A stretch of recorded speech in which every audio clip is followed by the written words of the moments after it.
สวัสดีท่านผู้ชมกลับมาพบกับรายการ Time to Share สำหรับหัวข้อที่เราอยากจะนำเสนอในมื้อนี้ก็คือเกี่ยวข้องกับตัวเลขของผู้ติดเชื้อ HIV ในสปป.ลาวในปัจจุบันซึ่งเห็นอัตราการเพิ่มขึ้นและค่อนข้างน่าตกใจยิ่งไปเบิ่งอายุของผู้ติดเชื้อใหม่ผู้ติดเชื้อรายใหม่ยิ่งน่าตกใจไปยิ่งกว่าเพราะว่าอายุที่ติดใหม่ส่วนใหญ่จะอยู่ประมาณ10 ปลายปีต้นๆ20ปลายปีต้นๆซึ่งว่ามื้อนี้เราจะมารู้จักกับเรื่องของ HIV หลายขึ้นเพราะว่ามันมีความสำคัญและก็มีความจำเป็นที่เราต้องได้ศึกษาและก็เรียนรู้ไปนำกันสำหรับข้อมูลคร่าวๆคือสปป.ลาวนี่พบผู้ติดเชื้อ HIV คนทำอิฐแม่นในปี1990ซึ่งว่าเป็นปีเกิดของข้าพเจ้าเองได้เพิ่มขึ้นก็คือจำนวนผู้ติดเชื้อก็มีมาเรื่อยๆจนฮอดปี2024มีผู้ติดเชื้อไปแล้วทั้งหมดอยู่ที่ 22,760 คนในจำนวนคนที่ว่ามากวดก็หลายสมควรแล้วที่ว่าทางหน่วยงานที่เกี่ยวข้องเขาเจ้าได้สรุปมาเดี๋ยวเราจะสรุปให้ท่านผู้ชมได้รับฟังนำกันคือสภาพรวมเกี่ยวกับ HIV ในสปป.ลาวในปัจจุบันตัวเลขสะสมของผู้ติดเชื้อ HIV และเป็นพยาธิเอดส์ในปี1990 ปี2024คือจำนวนแขวงที่มีการรายงานผู้ติดเชื้อ HIV แน่นอนมีทั้งหมดทุกแขวงในประเทศลาว18แขวงก็คือมาจาก18แขวงมีทุกแขวงผู้ติดเชื้อ HIV และจำนวนตัวอย่างเลือดที่ได้กวดคือมีการสุ่มกวดก็คือ 1,575,173 คนอันนี้คือตัวเลขที่มีการกวดไปแล้วในประเทศลาวก็คือประชากร7ล้านกว่า7ล้าน7 7ล้าน8แล้วในปัจจุบันแต่ว่าผู้ที่ว่าได้ไปกวดเชื้อ HIV มีแต่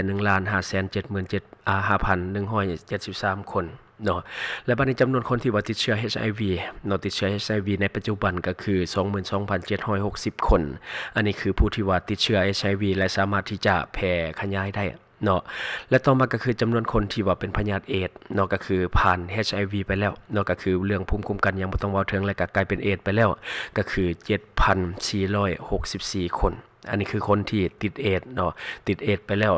และต่อมาก็คือผู้ที่ว่าเสียชีวิตจากพยาธิเอดส์ผู้ที่ว่าได้เสียชีวิตไปแล้วจากพยาธิเอดส์ทั้งหมดตั้งแต่ปี1990จนฮอดปี2024ทั้งหมดมี 5,912 คน5,912 คนอันนี้คือตัวเลขผู้เสียชีวิตจากพยาธิเอดส์และต่อมาก็คือจำนวนคนที่ว่าติดเชื้อ HIV ที่ยังมีชีวิตอยู่ในปัจจุบันก็คือ 16,848 คน 16,848 คนบอกเลยว่ากระจายอยู่ทั่วทุกแขวงในทั่วประเทศหลายคนน่าจะรู้นำกันว่าอยู่ในคงเขตแบบใดที่ว่าจะมีผู้ติดเชื้ออยู่ในสายอาชีพใดที่ว่าจะมีผู้พร้อมที่จะขยายเชื้อไปสู่บุคคลอื่นๆแน่นอนเฮาก็รู้นำกันอยู่แล้วคนที่อยู่ในกลุ่มค้าบริการหรือคนที่ค่อนข้างที่จะซ้ำซ้อนในสังคมก็ค่อนข้างที่จะแน่นอนละอยู่ในกลุ่มเสี่ยงบัดนี้เรามาเบิ่งนำกันเรื่องของความต่างระหว่าง HIV และก็ AIDS ซึ่งว่าหลายคนอาจจะแยกบ่ได้เอาทำอิฐก็คือเอา HIV HIV นี่ก็เป็นพยาธิเริ่มต้นของ AIDS นั่นแหละจุดเริ่มต้นที่จะก้าวไปสู่ AIDS เชื้อ HIV ก็คือเชื้อไวรัสที่เข้าไปทำลายเม็ดเลือดขาวเฮ็ดให้ระบบภูมิคุ้มกันของเฮานี่มันบกพร่องลงไปสำหรับผู้ที่ว่าติดเชื้อ HIV ที่ได้รับยาต้านไวรัสอย่างต่อเนื่องสามารถที่จะมีชีวิตที่ดีและก็บ่กลายเป็นพยาธิ AIDS ในที่สุดอันนี้ก็จะดีสำหรับท่านใดที่ว่าฮู้และฮู้จักการป้องกัน HIV ติดต่อได้แน่นอนเฮาฮู้นำกันอยู่แล้วตั้งแต่อดีตจนถึงปัจจุบันเฮาศึกษามาโดยตลอด HIV ติดต่อได้อยู่3ช่องทางก็คือการมีเพศสัมพันธ์ที่บ่ได้มีการป้องกันบ่ได้ใส่ถุงยางอนามัยหรือว่าแบบสอดใส่อันนี้ติดแน่นอนส่วนใหญ่100ทั้ง100คือติดและต่อมาตัวที่2ก็คือการใส่เข็มฉีดยาร่วมกันบ่ว่าจะในโรงหมอหรือว่าอยู่ไสก็ตามยาเสพติดพวกที่ใส่กลุ่มยาเสพติดแบบนี้ก็สามารถที่จะแพร่ลามได้และตัวสุดท้ายก็คือการติดต่อจากแม่สู่ลูกอันนี้ปฏิเสธบ่ได้เลย100ทั้ง100ติดแน่นอนถ้าว่าแม่ติดเชื้อ HIV ลูกก็จะติดนำหรือบ่ก็พอติด HIV เอาเชื้อมาติดใส่แม่ที่ถือผ้าลูกก็ติดอย่างแน่นอนอันนี้คือช่องทางการติดต่อของ HIV และผู้ที่มีความเสี่ยงต้องมากวดเชื้อ HIV นำหน่วยงานที่เกี่ยวข้องแน่นอนก็คือคนที่มีเพศสัมพันธ์กับคู่ที่บ่ฮู้สถานะผลกวดเลือดเสี่ยงต่อการติดเชื้อ HIV โดยบ่ฮู้ตัวแล้วก็กดเช็คสถานะ HIV มื้อนี้ฮู้ไว้ฮู้ไว้ก็เป็นปัวไว้แล้วก็ป้องกันไว้อันนี้คือเรื่องของ HIV อันนี้คือ HIV แล้วบัดนี้เฮามาเบิ่ง AIDS ที่เป็นพยาธิต่อจาก HIV ก็คือ AIDS ก็คือเกิดจากการติดเชื้อ HIV มาก่อนที่บ่ได้รับการปิ่นปัวจากอย่างปิ่นปัวระบบภูมิคุ้มกันที่ถูกทำลายเฮ็ดให้เกิดพยาธิแทรกซ้อนต่างๆ ที่จริงคำว่า AIDS นี่ก็คือภูมิต้านทานมันตายไปแล้วเนาะภูมิต้านทานเฮ็ดเวียกบ่ได้แล้วก็มีพยาธิอื่นเข้ามาแทรกซ้อนเท่านั้นแหละที่เอิ้นว่า AIDS เนาะก็คือมันมีหลายพยาธิเนาะที่พร้อมจะเข้ามาได้ตลอดเวลาเพราะว่าภูมิคุ้มกันเฮาบ่มีในตัวอันนี้ต้องได้ไปกินยาเพื่อเพิ่มภูมิต้านทานให้เม็ดเลือดขาวมันไปสามารถที่จะกำจัดเชื้อโรคต่างๆฆ่าเชื้อโรคได้เนาะคือ HIV นี่มันไปทำลายภูมิคุ้มกันทำลายเม็ดเลือดขาวเนาะหลังจากนั้นจะกลายเป็นเอดส์ก็คือพยาธิแทรกซ้อนหลายอย่างแม้แต่ไข้หวัดธรรมดาหรือว่าพยาธิอื่นๆก็สามารถที่จะเกิดขึ้นได้ง่ายเนื่องจากว่าภูมิคุ้มกันเฮาบ่มีเนาะอันนี้ก็คือการติดเชื้อนี่มันจะติด HIV มันต่างจากเอดส์เนาะเอดส์นี่คือขั้นตอนที่ภูมิคุ้มกันบ่อยู่แล้วเนาะคือ HIV นี่บ่สามารถที่จะติดต่อผ่านเนาะการจับมือหรือว่าการกอดการหายใจหรือว่าการสัมผัสอันนี้ต้องทำความเข้าใจสำหรับคนในครอบครัวเนาะบ่สามารถที่จะผ่านไปติดคนอื่นได้นอกจาก3ช่องทางที่เฮาว่ามาก็คือมีเพศสัมพันธ์แล้วก็ใส่เข็มฉีดยาร่วมกันแล้วก็การติดเชื้อจากแม่และลูกและสำหรับการใส่เข็มฉีดยาร่วมกันนี่มันรวมถึงเข็มที่เขาเจ้าใส่สักลายนำอันนี้ก็เป็นส่วนหนึ่งเฮ็ดให้คนเฮาติดเชื้อนำได้ง่ายได้เช่นกันเนาะก็คือเข็มสักลายก็ติดได้เช่นกันเนาะฉะนั้นสายสักลายทั้งหลายจงระมัดระวังคือเข็มนี่ปกติแล้วเฮาก็ใส่เทื่อเดียวแล้วก็ทิ่มเนาะแต่ว่ามันบ่แน่นอนดอกมันแต่ละหานมาตรฐานมันบ่เท่ากันเนาะฉะนั้นเนาะถ้าว่าเฮามีผู้ที่ติดเชื้อ HIV ที่อยู่ในครอบครัวเฮาเนาะจงระมัดระวังมันก็บ่ถึงขั้นว่าเสียหายแรงปานใดเพราะว่า HIV บ่สามารถที่จะติดต่อผ่านการจับมือหรือว่าการกอดการหายใจการสัมผัสทางกายกันบ่เป็นหยังเนาะบ่แม่นว่าเขามีบาดมีแผลแล้วบ่กล้าไปจับบ่เป็นหยังจับได้เนาะแต่ว่าอย่าเกินเลยเนาะทางน้ำลายก็ติดบ่ได้น้ำตาก็ติดบ่ได้ทางเหงื่อก็ติดบ่ได้บ่มีเชื้อ HIV เนาะการใช้ห้องน้ำสาธารณะก็บ่ติดเนาะสรุปง่ายๆคือ HIV นี่มันจะติดกันเฉพาะแต่3 2ทาง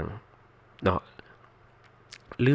ออย่างอื่นที่มันจะเป็นไปได้ที่สุดก็คือถ้าว่าเฮามีบาดแผลในร่างกายและเลือดของผู้ติดเชื้อ HIV นะมาติดใส่บาดแผลเฮาอันนี้ก็มีโอกาสที่จะติดได้คือกันเนาะแต่ว่ามันเป็นไปได้ยากสมควรอยู่ที่จะเกิดเหตุการณ์แบบนั้นเนาะบัดนี้เว้าเรื่องการลดพ้นการจำแนกและก็การรังเกียจเนาะเพื่อยุติการติดเชื้อเอดส์เนาะก็คืออยากให้ฮู้สถานะของตัวเองตอนนี้เพื่อป้องกันและก็เป็นปัวให้มันทันเวลาถ้าว่าเฮาสงสัยให้เฝ้าไปกวดถ้าว่ามันติดเชื้อแล้วเนาะก็ให้กินยาอย่างต่อเนื่องต้องกินยาอย่างต่อเนื่องเพราะว่าซุมื้อนี้คนติดเชื้อ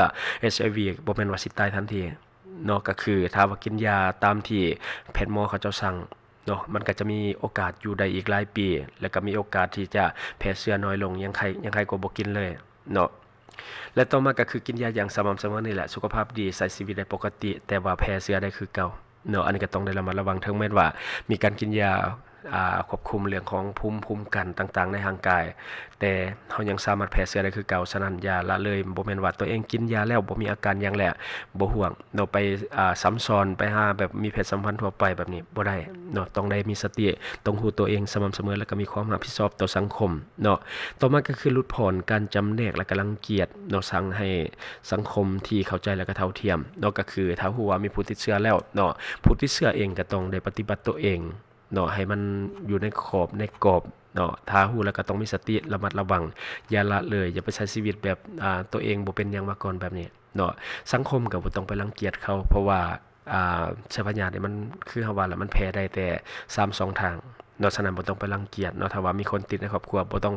ฝักไสไล่ส่งให้เขาไปอยู่บ่อนอื่นเนาะอันนี้ก็จะเฮ็ดให้เขาเสียชีวิตไวขึ้นเนาะเฮาเห็นในสังคมเราในปัจจุบันนี่หลายกับเหตุการณ์แบบนี้และข่าวดีอีกอย่างหนึ่งเนาะหลายท่านอาจจะเคยได้ยินผ่านหูมาแน่เกี่ยวกับเรื่องของยาป้องกันไวรัสที่เป็น HIV มันมี2แบบที่เฮาฮู้กันก็คือ PrEP กับ PEP เนาะที่เฮาฮู้กันก็คือ PrEP กับ PEP เนาะอันนี้คือกลุ่ม LGBT โดยเฉพาะกลุ่มชายรักชายเนี่ยเขาจะฮู้กันดี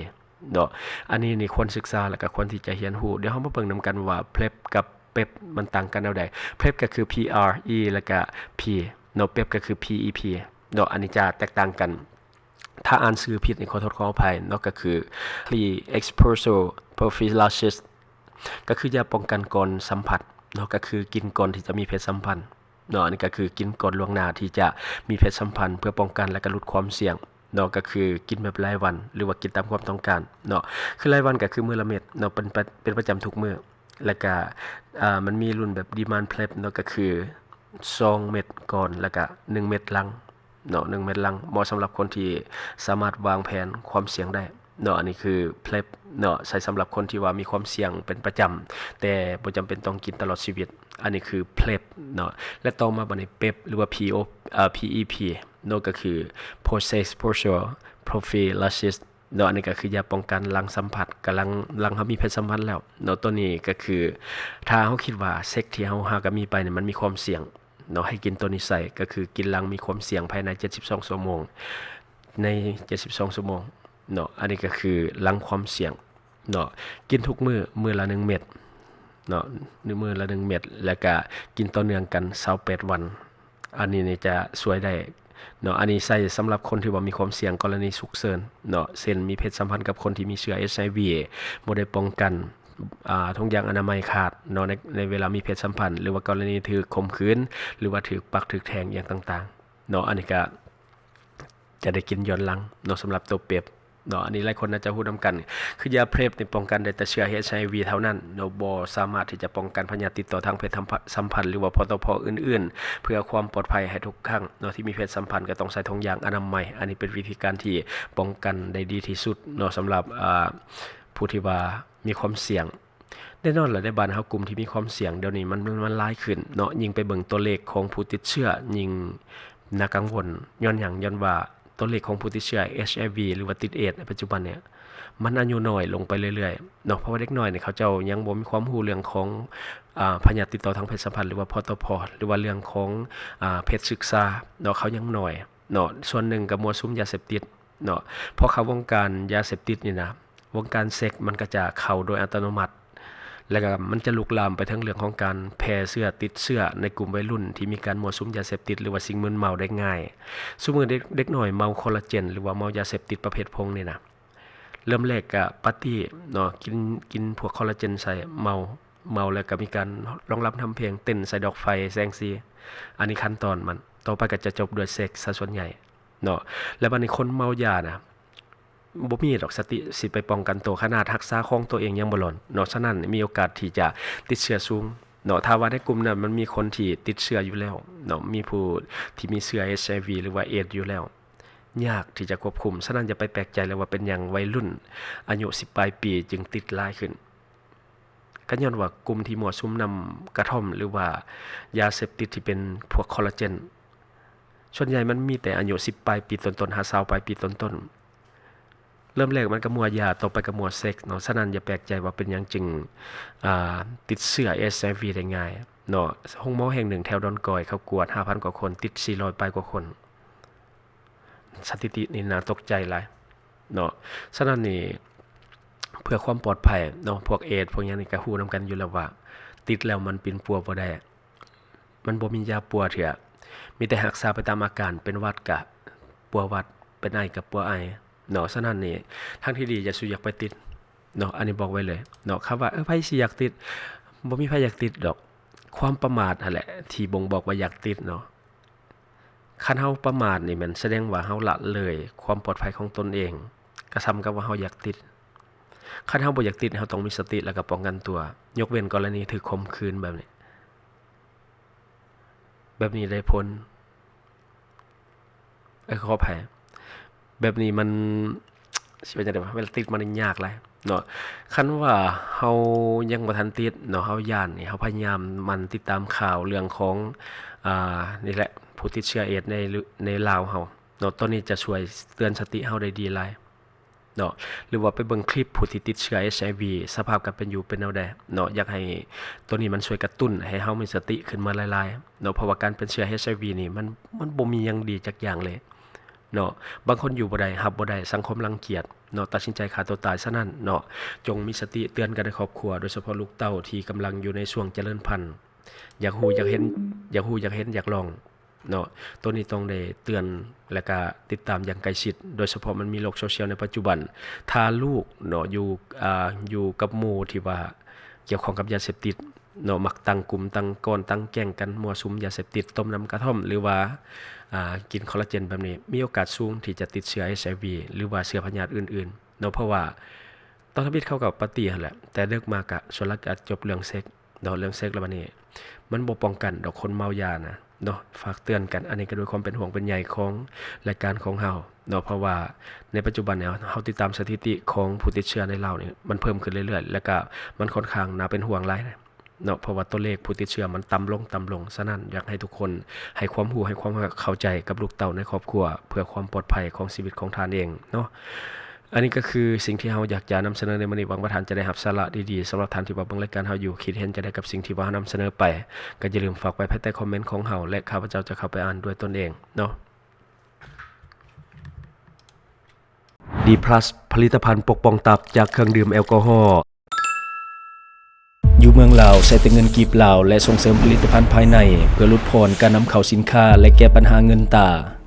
สนใจโฆษณาประชาสัมพันธ์ธุรกิจและผลิตภัณฑ์ของท่านผ่านรายการของเฮาสนใจติดต่อตามข้อมูลที่ขึ้นหน้าจอในปัจจุบันได้เลย